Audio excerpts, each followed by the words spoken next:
Ready for your daily hit of history? Welcome to the Daily Dopamine. All right, you know what? Let's just start at the end. Because when a king dies and his body literally explodes from its own sheer size, you just know the story of how he got to that point is going to be a wild ride. And trust me, it is. So yeah, today we are talking about King Henry VIII. But we're not focusing on the powerful ruler or the guy who famously broke with the Catholic Church. Nope. We're talking about the man who became a walking, breathing, cautionary tale of consumption. A king who devoured everything in his path, starting with what was on his dinner plate. So here's how this whole tragic spiral went down. We're going to start with him as the overlooked second son, see him become this celebrated prince, then watch him turn into a crippled tyrant whose only joy was his next meal. An appetite that didn't just stop at food, but included his wives, and finally, we'll get to that grotesque, leaky end. Okay, so let's rewind a bit. Because the bloated monster we all picture in our heads, he didn't start out that way, not even close. In fact, he was just the backup plan, the one who wasn't supposed to matter at all. See, the throne was never meant for Henry. It was always for his older brother, Arthur. Arthur was the golden boy, the one groomed to be king from day one. And Henry, well, he was the spare. He was destined for a quiet, boring life in the church, a life of moderation, prayer, and, restraint. The universe clearly has a pretty twisted sense of humor. But then, Arthur just dies. Suddenly. And boom, Henry is shoved into the spotlight. And for a while, man, he was magnificent. Seriously, forget the fat tyrant you see in all the paintings. Young Henry was basically the heartthrob of Europe. He was over 6 feet tall, a total stud athlete, jousting, hunting, you name it. Ambassadors were calling him the handsomest sovereign. He was the celebrity, the icon everyone wanted to be. But all of that, the good looks, the athleticism, the whole golden prince vibe, it all came to a crashing, grinding halt.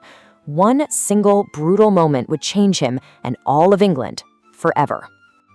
So picture this. The year is 1536. Henry's 44 years old, and he's still trying to play the part of the young hero, still acting like he's invincible. He was not. Let's just break this down, because it's absolutely brutal. He's in a jousting match, and his horse just collapses. Right on top of him, we're talking well over 1,000 pounds of horse and steel armor, crushing him into the ground. For 2 whole hours, he's just out cold. The entire court thinks he's dead. When he finally wakes up, he has a severe brain injury, and this is the crucial part, a leg wound that becomes this disgusting, oozing ulcer that will torture him for the rest of his life. And in that one awful moment, the athlete was gone. The man who defined himself by his physical strength was dead, replaced by a man trapped in a body of chronic, inescapable pain. With his favorite sports torn away from him, his one remaining pleasure, his only real comfort, became food. And when I say pleasure, I don't mean he just enjoyed a nice meal. I mean this was a full-scale daily assault on his own body. His diet wasn't just excessive, it was basically a weapon of self-destruction. Just look at this. 80% meat. 80. Vegetables? That was considered peasant food, something only rabbits would eat. This wasn't a diet. It was a declaration of war on his own insides. His daily routine was just insane. For breakfast, a gallon of ale and pounds of meat. Dinner, which was at 11 in the morning, by the way, was a spectacle of a dozen courses, including roasted swans and peacocks. And his absolute favorite? Lamprey pie, a dish made from a parasitic, blood-sucking eel. Yeah. And if that wasn't enough, he would secretly binge on entire joints of meat, alone in his room late at night. But here's the thing. Henry's endless appetite wasn't just for food. It was for power, for control, and for women, who he treated with the exact same consume and discard mentality. It's actually kind of creepy how perfectly his approach to a meal mirrored his approach to a marriage. He would desire something, pursue it with this obsessive energy, consume it, and then, once he got bored or it didn't give him what he wanted, he would just discard it and replace it with the next thing on the menu. And the results speak for themselves, right? Divorced, beheaded, died.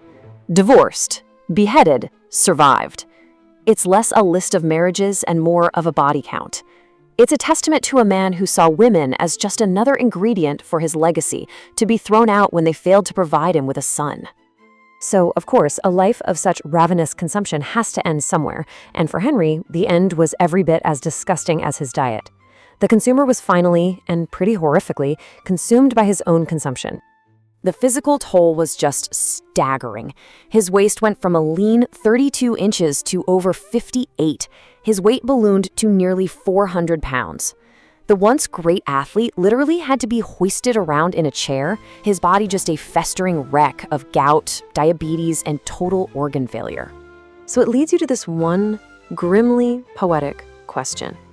For a man whose entire life became about consumption, what could possibly be the final thing he ate? Of course, lamprey pie, his favorite. The final act of a king, defined by his insatiable appetites, was to consume a parasite. You really just can't make this stuff up. Which brings us right back to where we started. His body, so bloated with decay, put so much pressure on his lead coffin that it literally burst open during his funeral procession. And in the final unbelievable indignity, dogs got into the chapel where he was resting and licked his remains off the floor. The man who devoured a kingdom was, in the end, devoured himself. And really, that's the question Henry's story leaves us with. He consumed food, wealth, power, people, all to secure his legacy. But when a ruler's appetite is truly infinite, what is that legacy? Is it power and glory? Or is it just a story of rot, waste, and a profound, tragic emptiness?